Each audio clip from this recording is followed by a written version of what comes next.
Jeg er blevet kameramand. Ja, du er simpelthen blevet kameramand nu. Hvad er det? Dem her, vi vandt mod dem. Der var en, der stod flækket mig, og så fik jeg lige gået. Der var også en, der gjorde sådan der, eller et eller andet, men sådan der, Det var en hård kamp, kan jeg godt høre. Ja, det kan jeg godt høre. og så lavede de sandwich på Venezuela, men så ville man ikke engang være med. Hvor fanden var det ikke engang være med, men det Så er det I ned, piger, så de kan se bagved os.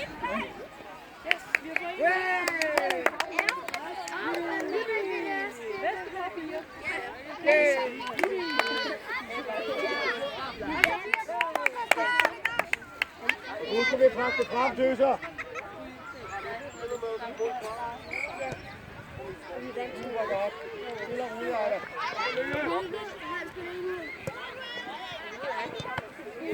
Hey, er du okay? Er du okay, Amalie? Nej. Vi vandt over.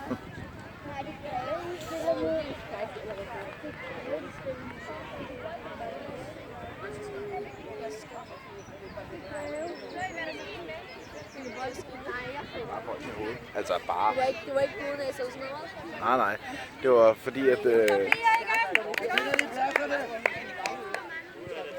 Okay, Amalie. Hun gør det på holdet. Amalie er stærk, hun gør det på holdet. Godt, Amalie. Woo! Den er på. Nå ja, for det er lige snart. Der er allerede en, der har fået en bold i hovedet. Jeg ved ikke, Hvad? Ja, vi er i gang igen.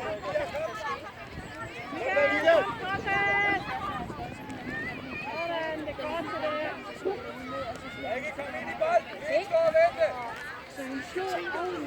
Det er godt, Rikke. Fortsæt.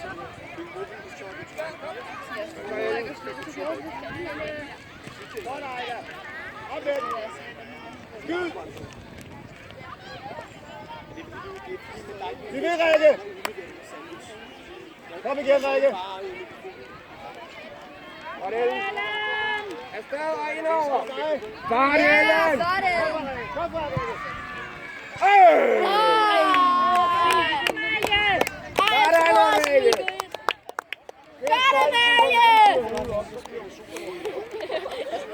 En gang til, Amalie! Kom lidt fra, Rikke. Ja.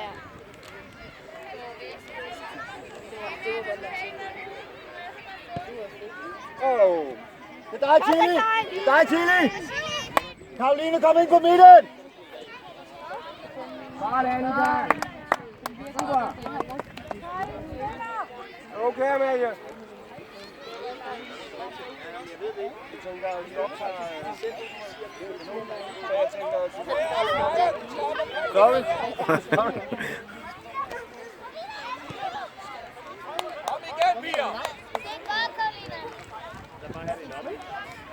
Yes, man. Sådan der. Godt, Ejda. Det er fint, tak ham. Godt, tak ham. Kom, Rikke, op. Hvad så, Euge? Euge. Tag Euge.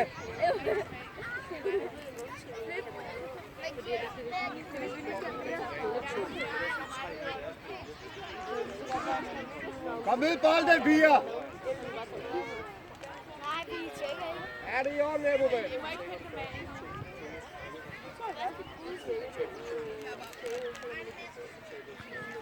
Sådan, Ebube. Ja, fordi vi skal til lærke. Bare bliv op, Carla. Ikke for langt tilbage. Malou, du skal lige tage hende nummer 10 der, Malou.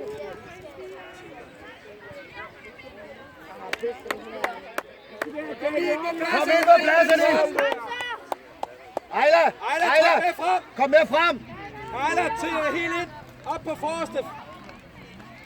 Længere ind, Kejler. Tilbage på pladserne. Så på den hopper fra, Rikke. Ja, det er fint. Kigger det dig? Det er okay. Helt okay. Bare lad den ramme ud. Det er helt fint, Ida, det der. Top godt, Amalie. Det er Ejla, der har det. Det er Kajla.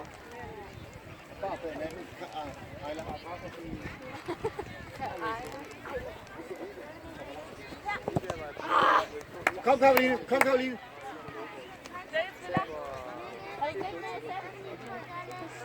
Bare lad Bubet. Ja, ud på mål, Bubet. Godt. Så skal vi bare rykke målet lidt. Ja, ja. Ja, det er sødt. Nu kommer vi ned og rykker mål. Det er godt forsøgt, Amalie. Ja. Chili, træk lidt op. Karoline.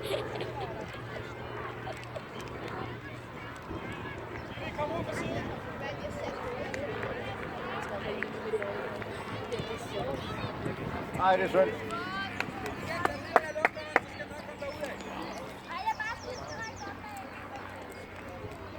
Så vend rundt lige og dæk rigtig op.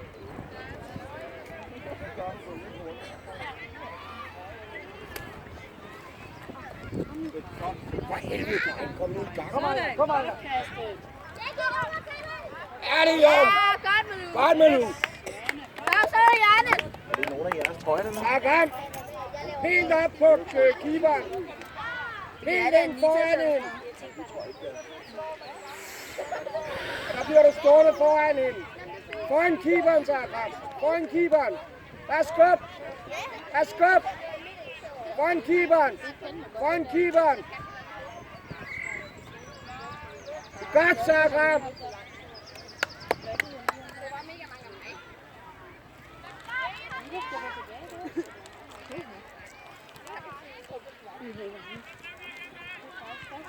Så tager du lige den der, Emil.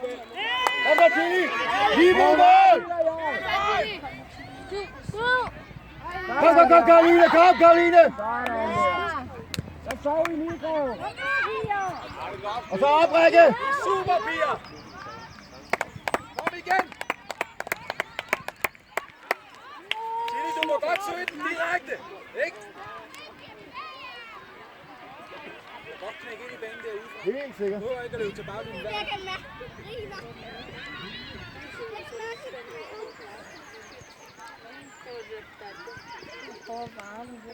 Kom, Karoline. Kom, Karoline. Fortsæt, Karoline. Fortsæt. Fortsæt. Fortsæt. Kom i 3 på. Kom, fortsæt det.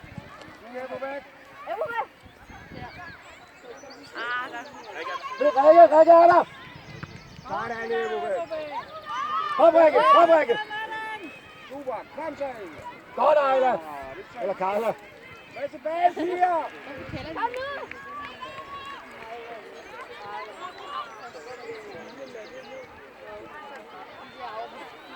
Kom, Rikke. Kom nu i gang, Pia. Godt, Karoline. Skyd, Karoline. Kom igen, Kom Karoline. igen, Karoline. Det er super. Prøv lige at se herude, mand. Kom, Ejla. Kom igen, Malou. Godt løbet. Du skal altså stå tæt, Malou. Du skal dække.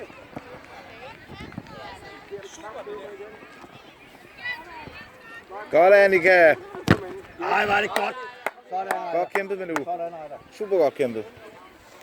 Du skal stå tæt, Malou. Bella gør det klar. Så Amalie. Kom igen. Kom og stå. Kom. Kom så, Karla. Første gang, Karla. Rigtigt. Kom igen, Karla. Det er rigtigt. Det er helt rigtigt. Kom. Hurtigt. Og så med jer. Kom. Kom, Rikke. Og videre, Karoline. Første gang. Godt, Karin. Afsted, Karin. Godt, Karin. Du er super godt. Ej, næste gang så fortsætter du lige træder lidt mere træk deroppe, ikke også?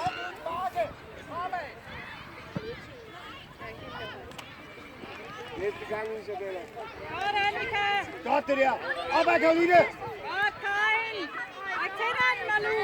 Malou. Kom ud, bold.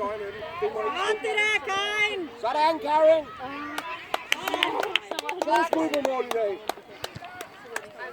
Den hopper.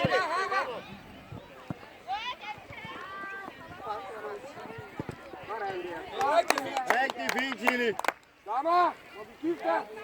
Kom med du. Kom så, giv den gas, så Bella. Du ser, du har lidt konto på det. Sådan, Ejla. Væk, op med den. Og ryk jer lidt ud fra hinanden. I står i en Kom, Rikke. Ellen, ja. Kom igen, Elle. Ud og hente den. Sådan der, Rikke. Ja, og Selma. Rigtig fint, det der. Kom tilbage på pladserne. Kom lige tilbage på pladserne. Jeg gad godt have. Det er dig, Ejla. Den hopper, Ejla. Sådan der, godt Isabella. Ja, det gør faktisk. Gør det, Rubén. Ikke bakke, Rikke. Første gang på. Kom og hjælp med den. Og igen, Rikke. Gør det, Rubén. Overtag med. Så løber du, Isabella. Er det okay, Rubén? Næste gang. Støn for Ellen, ikke? Rykker for det, kom. Sådan der. Kom. Lammer. Ja, jeg har ikke. Af med dine store trøjer op. Prøv, du ikke kan løbe. Det er dejligt stået, piger. Det er dejligt spillet. Bliv ved. Ikke også? Bliv ved at kæmpe derinde. Kom, Rikke.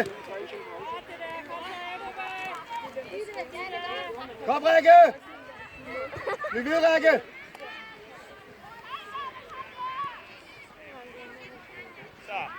Ej.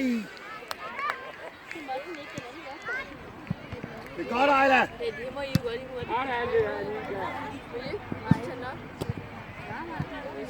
Kom ind og mød de her tre derude. Kom, Karoline og Ejla. Søg ind i banen, Ejla. Ejla, søg ind i banen.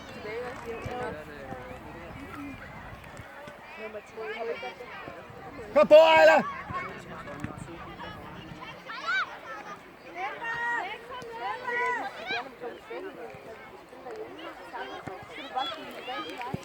Kom, Frederik. Ja, det er flot. Rigtigt. Karoline, kom. Snak sammen. Snak sammen. Godt, Dine Marie. Op og kald på den. Kom, Karl. Kom så.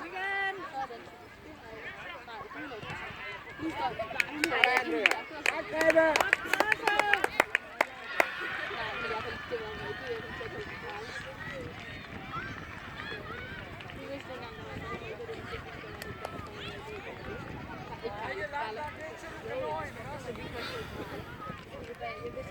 Afsted.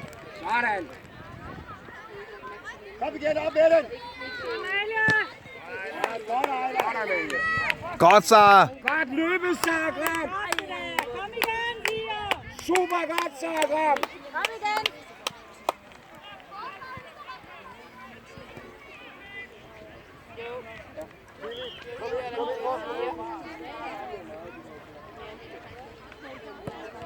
Godt der. Godt løbe, Chili. Kom, Karoline, kom ind i banen.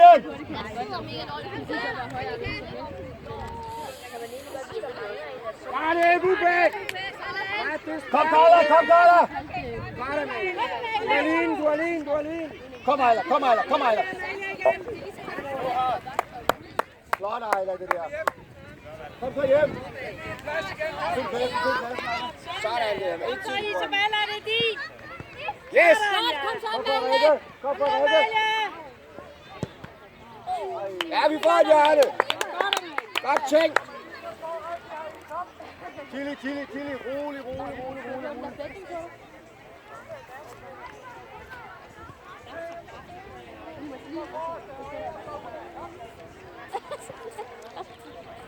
Zagreb. Helt op på keeperen. Jeg vil sige for den anden. Ind foran. Tal sammen. Okay, vi er i gang. Godt, Ebbe.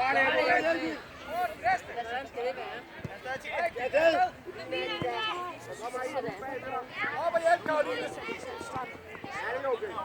Kom, Karoline. Kom, Karoline. Ind i banen. Min ben. Jeg ser, hvordan vi gør det. Ja, det gør det. Jeg har også fået mærke. Nej. Ja, det er sådan.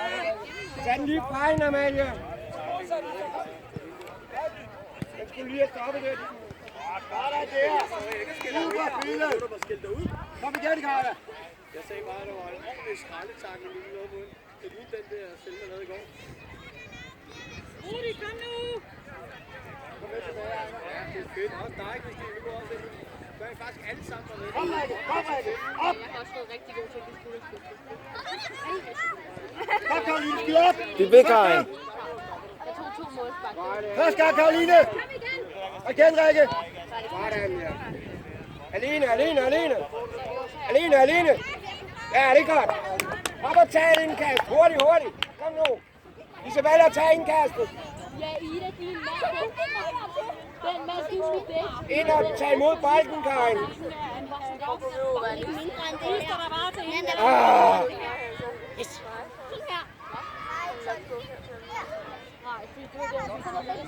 Gør det godt, Greve. Gå med det. Gør det godt, Greve. Kom så. Vi har dem.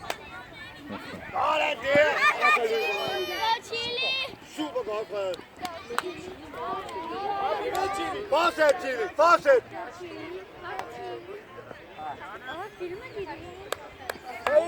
Ind i boksen. Kom klar. Du bliver bare lige her på foran. Det er helt fint, Fred. Ej. Kom igen, Tine. Det Så er er det der, hjem. der så. Ejler, det er hjem. Væk med Rikke. 5 skal være derinde. 5 skal være derinde.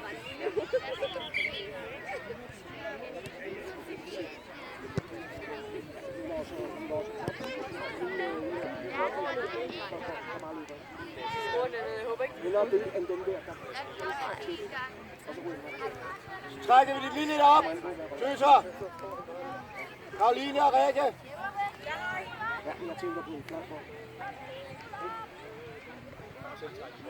Kom så, Pia!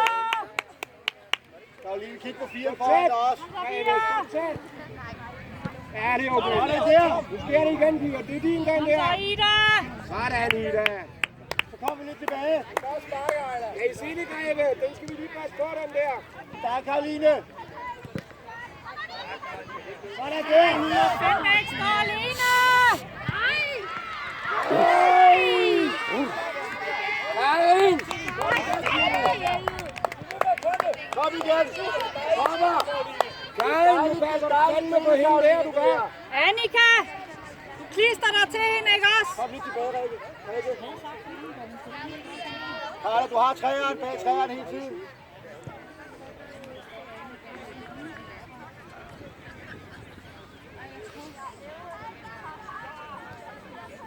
Kom over mod hende og modtag.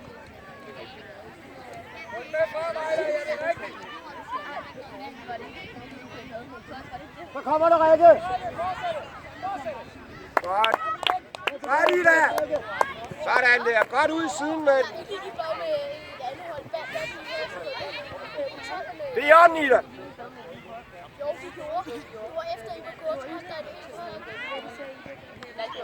Sådan der, Ebbe. Sådan der. Skyd opad. Det er okay, Frederik, det der. Det er okay. Det er helt fint.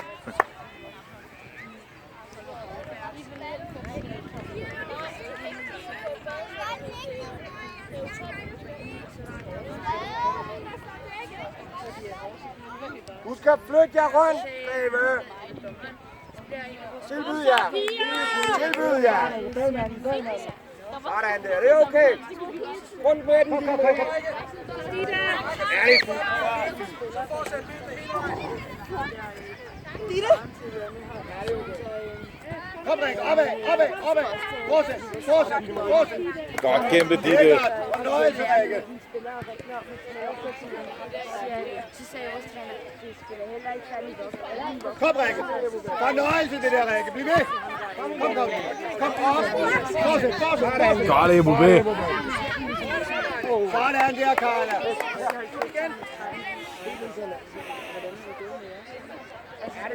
Kom, Karoline. Kom, Karoline. Godt kastet, Ebo B. Sådan der, Tine.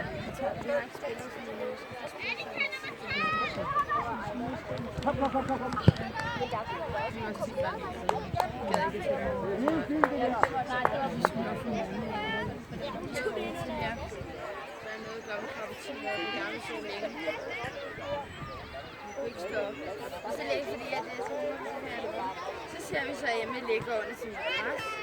Nej, nej, nej, Annika! Så hun tager den der luftmadras over. Lige frøs.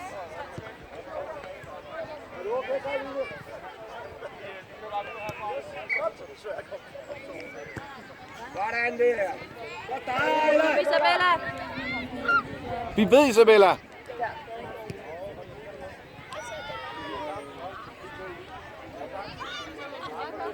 Karin.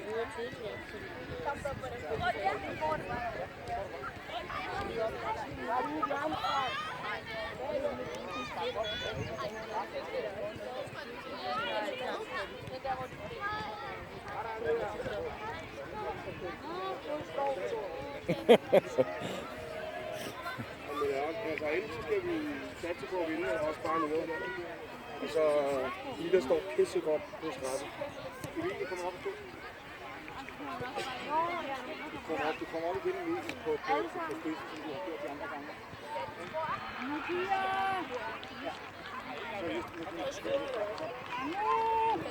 Godt, Annika.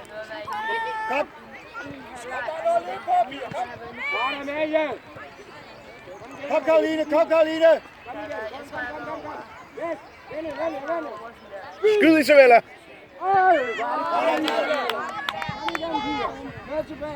Kom, kom, kom, kom, kom, kom. Godt, Karin. Bytter dommer. Alle skud på mål. Karoline. Lili, du rykker ud på kanten nu. Og tager Karoline. Og du rykker helt op lige foran den anden Karoline. Super godt billede. Super godt billede.